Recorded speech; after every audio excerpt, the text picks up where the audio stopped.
Good afternoon. Currently, I will be presenting a speech titled The Social Impact of COVID-19. The global spread of COVID-19, beginning in early 2020, upended many people's way of life and social interactions. Below health and economic consequences, one of the most profound was on our social lives. Like lockdowns and social distancing, it forced people to rapidly recalibrate their rhythms, relationships, and modes of communication. Day-to-day activities, such as going to school, having a good time with friends, or visiting family, were abruptly curtailed. This abrupt change caused a lot of people to reconsider how they relate to other people. Among the most pronounced was a sharp decline in face-to-face contact. By staying apart and away from groups of people, people could feel isolated, particularly if they lived alone, were elderly, or could not see their friends because they were children.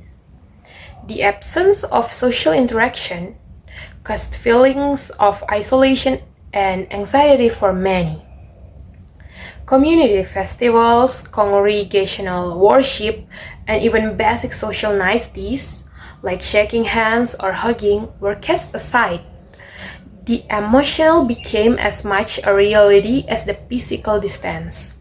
The negative impact on mental well-being large.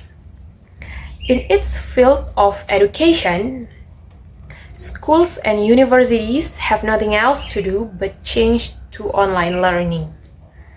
As useful as that is to keep instruction going, it did highlight discrepancies in access to technology. Some students lack a strong internet connection or a good device, making it difficult to continue doing their lessons. And beyond academic challenges, many also the social part of schools, including playing with friends and sitting across from teachers. It was even more challenging for students who are not typical, many of whom needed in-person help that virtual tools could not fully substitute for. Jobs were impacted too. Many businesses shifted to remote work to minimize the spread of the virus. While working from home had some advantages, it also made it more difficult for colleagues to bond. A lot of people felt like they were working by themselves, and it got very hard to differentiate between work life and personal life. The inevitable result was stress for some workers over time. New modes of online communication, video meetings and messaging apps have become the norm, but they didn't replicate the value of in-person collaboration and workplace social interactions. On the other hand, the pandemic inspired strong communal spirit in many places. People set up food drives, collected many money to buy food for those in need, and shop for groceries for elderly neighbors. We saw volunteers rise in huge numbers and show how the powers of kindness and togetherness can prevail during a crisis. Online support groups work for many as a lifeline, giving them encouragement and advice in times of uncertainty.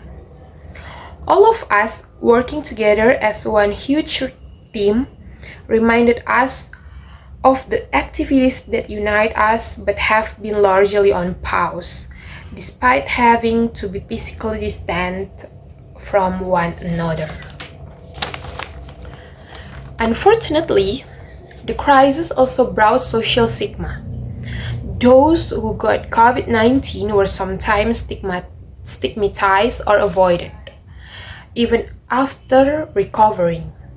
People working on the front line in healthcare were risking their lives, and yet they were being treated unfairly over fears they were potentially spreading the virus.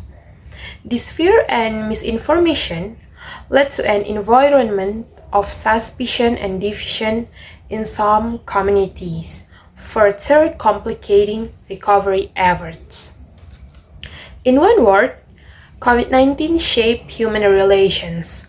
It drove a wedge but bonded through other means for many. We found the importance of being connected, helping each other and adapting to those situations. These lessons we carry on how we live and care for one another down the line. As we go forward, it is important that we rebuild our social structures, our communities, and restore confidence in society so that no one is left behind the process of recovery. It is only through compassion, cooperation, and understanding that we can emerge from the pandemic with a more solid, connected the world. Thank you.